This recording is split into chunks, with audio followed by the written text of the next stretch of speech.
What's going on, guys? Thanks for tuning in. Sorry, it would not unmute. We have our favorite politician, Thomas Massie, going on to Meet the Press this morning, or I believe it was yesterday, actually, and, releasing a bombshell. I don't need to tell you guys. Let me show you real quick. Hope you guys are having a blessed weekend with you and your loved ones. Let's get it started, y'all. Joining me now is Republican Congressman Thomas Massie of Kentucky. Congressman Massie, welcome back to Meet the Press. Thanks, Kristen. Thank you so much for being here. I do want to get to your race in just a moment, but I have to start with that developing news on Iran. President Trump posting on Saturday that an agreement with Iran has, quote, largely been negotiated.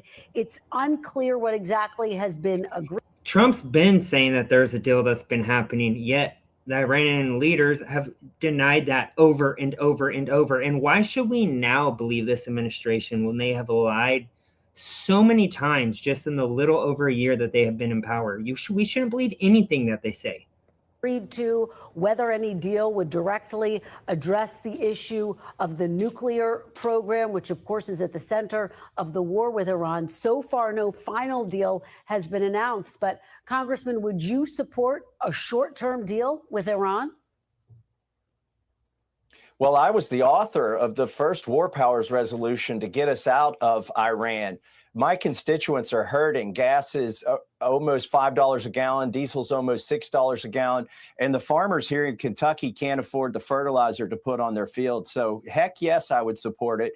We don't know what the terms of it are, but if Lindsey Graham and Ted Cruz are crashing out last night, I'd say it's probably a pretty good deal. All right. Well, let's turn to... Anytime you have the Israel first Zionists freaking out, that means that it actually does sound good, because anything they're actually criticizing means it's good for America. So that must mean that maybe it's true. The big news, the reason why you're here, you did lose your bid for re-election this past Tuesday after serving 7 terms in Congress. Why do you think you lost this race, Congressman? Imagine being able to build an app with your name on it, just by thinking about it. Sorry, guys. Meet Base 44. Before he answers that, we know why Thomas Massie lost his race. They put $20+ million, or I think it's $30+ million into this campaign with this Ed Dork that no one even knew until Trump campaigned for him. He literally was a Democrat in 2016 when Trump ran the first time. So that just shows you he was a never-Trumper as well, just like Mark Levin, Lindsey Graham, Ted Cruz, Marco Rubio, who are now Trump's biggest cheerleaders. Well, listen, since the day I got to Washington, D.C., I've been doing this job like I thought people wanted you to do it. I read the bills. I didn't give my voting card to the speaker. I've never given it to a president. I don't even give my voting card to the Freedom Caucus. I vote for people over party. And, that means 10% of the time I vote against the party. I've exposed a lot of things in Washington, D.C., the cronyism. I would say, and also bankrupting our country, whether it's Republicans or Democrats. I point out how they're bankrupting our country and how these are all fake fights. They love to divide us. I think the biggest crime I committed against the swamp, Kristen, was showing the American people that somebody on the right could join somebody on the left and get something done, which is releasing the Epstein files that everybody knew needed to be. Is it time for a uniparty ticket with both sides? I mean, I do like Ro Khanna and I do like Thomas Massie. Let's get that unity ticket going, guys. Enough of the left-right divide already. Done. That's probably the only bill that's passed Washington, D.C. in the last 10 years that lobbyists haven't written. It was written by me and Ro Khanna, and we used the pressure of the American people to cross the aisle and get things done. That's when they decided I had to be taken out, that I was... Hope, that is crazy that you just brought that up, because I just saw a video about Palantir and Vance and how they're propping up Vance to be the next president today. And if you see the connections, it goes deep and it is very corrupt. It goes to the Rothschilds. It's crazy. Becoming effective. So they wanted to eliminate me. And by the way, they couldn't buy my vote in 14 years. So they bought this seat. This was the most expensive race in congressional primary history. And at the end of this race, we were spending more per day, my side and the opposing side. We were spending more per day than most entire congressional races are spent for the entire cycle. Wow, it's just extraordinary to put it into that context. You reference the Epstein files, the fact that you and Congressman Khanna, who I'll be speaking to next, pushed to have those files released. You also broke with President Trump on other key issues, voting against the so-called Big Beautiful Bill. You're opposed to the Iran war. That big, beautiful bill is a big, beautiful disaster. More government spending didn't take out what he ran on. I mean, one of the biggest things he ran on is less government spending, and he increased government spending dramatically. As you just stated, Congressman Massie, was it all worth it? It was absolutely worth it for me. Now, I don't think it's going to be worth it for the party. Look, the left, some people on the left have Trump derangement syndrome. They call it TDS. But there's a growing number of people on the right who have a form of TDS called Trump disappointment syndrome. Yes. And I think what's going to happen to the party this fall is they've disenfranchised a large portion of that constituency that Trump assembled to get us in the White House, in the Senate majority, and in the House majority. They've alienated MAHA by kowtowing to the pesticide manufacturers and the pharmaceutical manufacturers. They've alienated the fiscal hawks by running Doge out of town. They've alienated the people who don't want to fight another war for other countries. We are so damn sick of these never-ending wars, and they always go off the same pretense, which is they're weeks away from weapons of mass destruction, and it's always Satan Yahoo who's the one pushing this, and they are literally the ones with nukes. Israel stole the capabilities from America. I've been saying this forever. It's always a double standard. Israel gets away with everything, and then the enemies, they just blast, violate them, mass slaughter them, and it's just ridiculous. It's always a double standard. And so I'm worried that in November, this is going to cost the party a lot. But for me, it was completely worth it. And I've got 7 more months to keep going against the grain, which means voting for principles and for people over party. Let me ask you big picture, because you have said that you vote with Republicans more than 90% of the time. You split when you think it better serves your constituents. One of your constituents told a local reporter this, quote, "I just got to the point where I couldn't support him anymore. I saw Massie as almost what they would popularly call a rhino, Republican in name only." But these old boomers that say this, they never give one instance of how he's a rhino. They can never identify it at all. They'll always use Israel as that #1 issue, even though Israel runs our government. What do you say to that voter and others of your constituents who might agree with him? Sorry, guys. Soon I'm going to get the non-ad one so you won't have trailers like this. Good. I like the beat, though.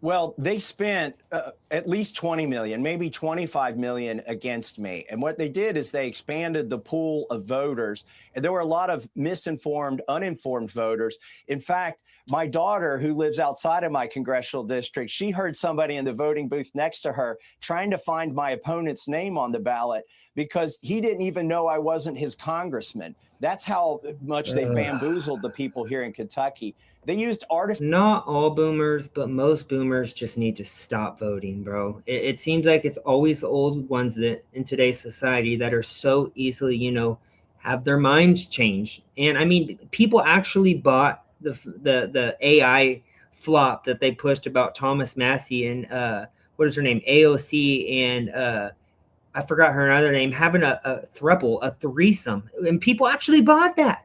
This dude is married and has principles, and he's not a cheater. And people actually bought that he was having a threesome with AOC. It's just insanity. Artificial intelligence to create a video, lifelike video, that showed me checking into a hotel room with AOC and Ilhan Omar and holding hands with them. It was actually very effective on the boomers. But here's the thing, Kristen, that's only going to work for a little bit longer. The boomers are going to, leave this country to the Gen X and the Gen Z and the Gen Y and the millennials. And those folks are the ones that I won overwhelmingly. That makes me really hopeful for this country. They don't get fooled by artificial intelligence, and they check the news. They get news sources like from podcasts and other sources. So they won this race by fooling my voters and expanding the base of people who vote to the uninformed voters. But look, I got 45% of the vote in spite of this tremendous headwind. That means 45% of the party still believe in the ideals that I believe in and have espoused in Washington, D.C. Let me ask you. Yeah, the people are pissed, and pissed rightfully so. We are sick of the slop, as they call it, in the line that both sides of the political aisle do. You cannot trust either side. And Thomas Massie is a threat to them. He's a threat to the Epstein pedophile class. And they know that. And so they had their little puppeteer masters, pushing out millions of dollars to make up lies about Thomas Massie, when Thomas Massie is one of the biggest fighters right now in our government that's fighting for the people. About something that you said in your speech on Tuesday night. You said, quote, if the legislative branch always votes with the president, we do have a king. Do you believe there is still room in the Republican Party for Republicans who vote independently? You know what? Even the Freedom Caucus has caved at this point. They used to, basically the Freedom Caucus was formed so that 30 or 40 Republicans would have safety in numbers. They have no safety in numbers now. The principal ones are running for statewide office. They're getting out of Congress. I think there is room, though. You just got to go up there and vote your conscience. And you know what? I've inspired a whole generation of state representatives and city councilmen who are running for office. They send me direct messages. They send me emails. They've been inspired. I do believe there's room in the party, maybe not in Washington right now, but the next wave that's coming up, they're going to vote for people over parties. Well, I want to ask you about some of the issues now, Congressman. As you know, this week, we did see Republicans in Congress actually reject some of President Trump's priorities, refusing to vote on funding for both his ballroom and that $1.8 billion so-called anti-weaponization fund. Some of the strongest opposition, quite frankly, that we have seen from members of Congress, Republicans, to President Trump to date. Do you think that the party is beginning to break with President Trump? Well, listen, they're worried about their own political mortality. It's true you can take out Republicans in primaries, but Republicans are going to be very vulnerable this fall. The ballroom, I mean, that is such an egregious waste of money. We were told that would be. Does anyone else believe that the ballroom is really being used for something else? I don't even think it's being used as what they say it is, but there's a lot of conspiracies in regards to the ballroom, and our taxes shouldn't fund a damn cent of that ballroom that they're now pushing, that the taxpayers fund. Funded with private money initially. I like to joke that Miriam Adelson spent so much money in my race, they have to ask for taxpayer money for the ballroom now. And I think it's a slap in the face of Americans. The president was bragging on the Roman architecture, when in fact we're operating like a Roman empire. We're overextended overseas with our foreign aid, with our foreign bases. We're spending money that we don't have. And the gasoline and rent and groceries are so high that people can't afford it. I do think it's dangerous to indulge in these things like a gold-plated ballroom in Washington, D.C., while Americans are suffering. Let me ask you a little bit more deeply about the anti-weaponization fund. The president is asking for $1.8 billion to support people who he says have been unfairly treated under the previous administration. This would include January 6th rioters. Congressman, do you support? Homie, you are literally going after your political opponent. It's always the double standard, regardless of side. I hate that. I'm so done with this uniparty just in general. We need more people and patriots like Ro Khanna and Thomas Massie, more independent voices. Taxpayer dollars going to those who attacked police at the Capitol and attacked the Capitol on January 6th? So sick of hearing about this. Well, if you're going to create a fund, it has to be voted on by Congress. The president can't do this by executive authority. Our founders would say, no, you can't do that. Listen, though, people have been harmed on the left and the right. Their First Amendment, Second Amendment, Fourth Amendment, Fifth Amendment rights have been violated. And I do think that they should have some recourse. But would you rule out giving money? Would you rule out giving money to those who attacked or assaulted police officers? I hate that they always do these. This is like 6 years later, bro. We got it. It was a bad day. But both sides have contributed to bad days. We're so sick of hearing about January 6th. apply the same standard to both sides is all I'm saying. Violence on both sides is never okay. Anyone who commits violence should be held to the highest standard of the law. But to continue to just push one side and ignore both sides who commit political violence is just a joke. The solution isn't to hand out money. The solution is to change the laws of this country where if you have been harmed, that you go before court and you hear both sides of this, and you could adjudicate those things about whether the person deserves the money or not. But that's what's so hard, is it's so hard to go against the federal government, whether you're on the left or the right. We need to change the laws when they infringe on your First Amendment, for instance, or your freedom to travel, or your freedom not to be vaccinated, that you put in laws where there's liability for the people that force that, whether it's private or government. Congressman, we're almost out of time. Couple more here. I want to ask about the Epstein files. As you've noted, the speech and debate clause actually protects you from being prosecuted for whatever you say on the floor of the House. Release it all. Named names Release in the Epstein files in the past. Can we expect you to name more names in the coming weeks and months? I got one challenge for you. Try whisper once, one time, and I promise you'll understand why I. Yes. Todd Blanche is violating the law. There's still millions of files they haven't released. We know from talking to the victims' lawyers that their own 302 forms haven't been released. We know that files have been over-redacted. I have released at least 3 names of billionaires who are implicated in this. I don't think it's possible to get to convictions with Todd Blanche at the top and with the FBI director, Kash Patel, at the top, because they've effectively both perjured themselves by saying that there's nobody else in the files. Even Melania doesn't believe that. The First Lady knows that Jeffrey Epstein didn't act alone. And here's the great thing, Kristen. Also, remember how tough Kash Patel used to speak before he became the FBI director? He was one of the biggest cheerleaders in regards to Epstein, not believing anything we were told about Epstein, and to getting to the bottom of it. Now he's the biggest one covering it up, and covering up the Charlie Kirk assassination, which we know was Mossad. That's just my opinion, at least. Whether I'm in Congress or not, the Epstein Files Transparency Act is a law, and it goes on for years. So if we can't get this Attorney General and this FBI director to do the right thing, the next ones who take those seats are obligated by law to release the files that these individuals are not releasing now. Congressman, I want to ask about your political future. Some of your supporters were chanting "President, President" as you delivered your speech on Tuesday night. Are you considering a run for president in 2028? Yes. Yes. I will not rule out anything. And right now, I'm not going to rule in anything. Look, I've spent the last 5 days on my farm with my grandkids and my cattle and my peach trees, and it's a pretty nice life.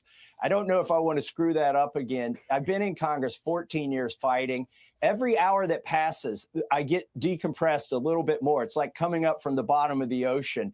And I'll take some time and decide what's next.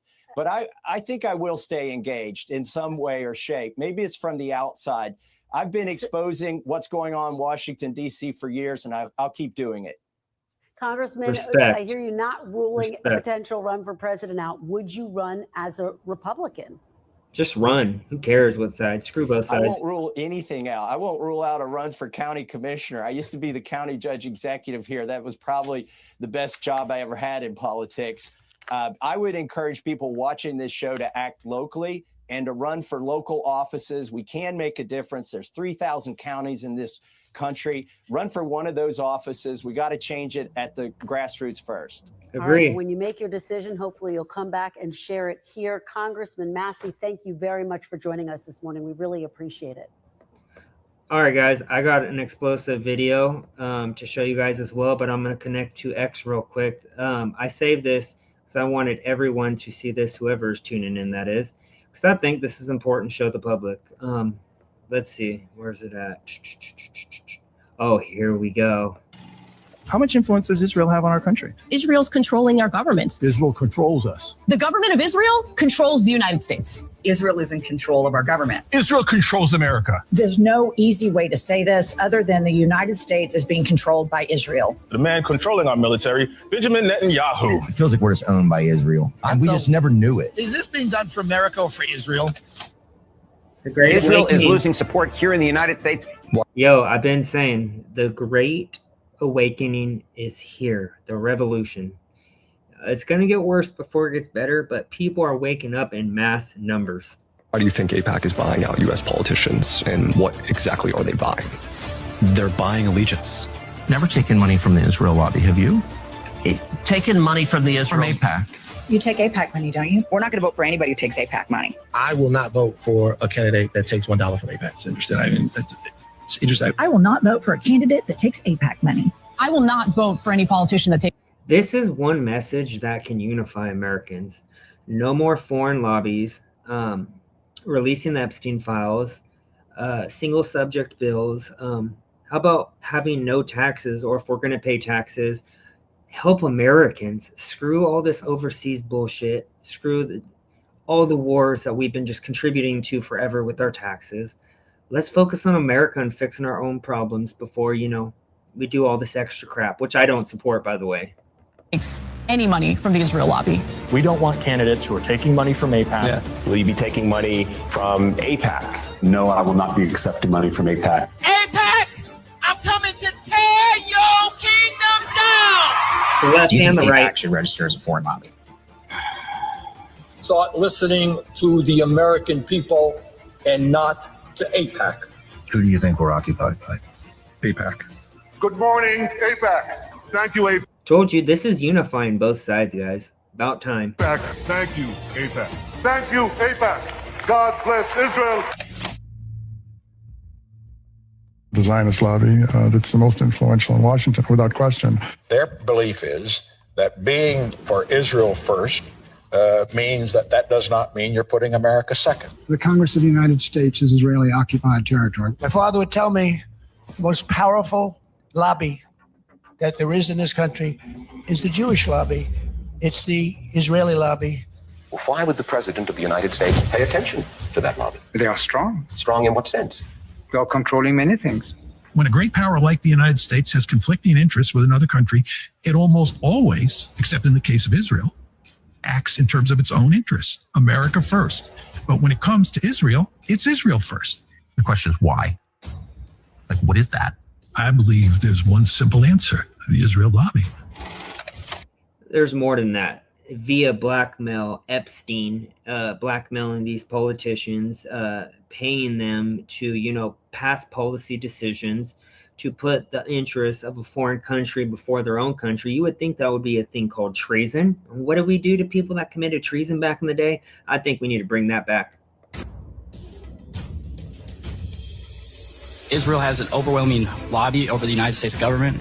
We have fought their wars in the Middle East. I'd like to ask about your father's relationship with Israel.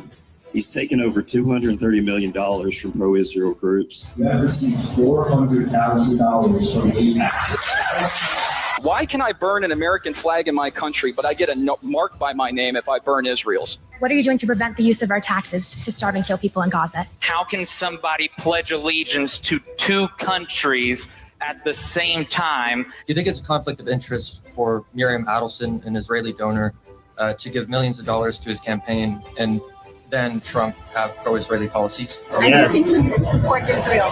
Why? Why do you do that? The Israeli attack in 1967 on the USS Liberty was left dozens of... Look at that little scumbag right there, smirking as he's talking about Israel killing Americans. Ben Shapiro is a scumbag. American servicemen dead and hundreds wounded. But there's no reason why we even have to be enemies with Iran. This is Israel's problem. We don't need to be involved in that. Sorry, we got our own issues here. Our taxpayer dollars can build schools and hospitals in America, not bombs to destroy them in Gaza. As a Jewish person, there is no Zionist gene that I have or that Jews have. And as an American, over 60% of Jewish Americans believe Israel has committed war crimes. Jewish Americans.